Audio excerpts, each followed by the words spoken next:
তো বন্ধুরা দেখো, আমি এসেছি, আমার মেয়ের আর্ট কম্পিটিশন আছে, তাই এখানে এসেছি। আর তোমরা কি মনে করছো আমরা কি ঘুরতে গিয়েছি? না গো, আমাদের ঘুরতে এত টাইম নাই। আর আমার ছেলে মেয়েকে আর্ট স্কুলে, ডান্স স্কুলে, টিউশনি স্কুলে মানে অনেকটাই বিজি থাকি, তাই আমাদের ঘোরার এত সময় নাই। আমি এমনি একটু মিথ্যা কথা বলেছিলাম, আর যেটা সত্যি কথা, মানে আজ আমাদের অ্যানিভার্সারি, তাই মানে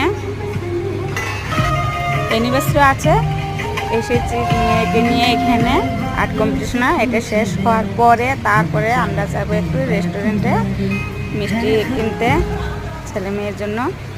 আর একটা ছোটো একটা কেক নিয়ে যাব, আমার ছেলে মেয়ে বলেছে কেক খাবে, তাই নেব। আর এখানে আবার কম্পিটিশন শেষ হলে আবার আসতে হবে, প্রাইজ দেবে, আসলে দিবে, তোমরা দেখতে পারবে। আর এখানে এতটুকুই সমাপ্ত।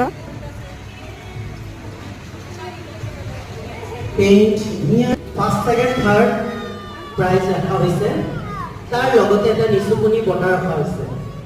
টোটেল 4টা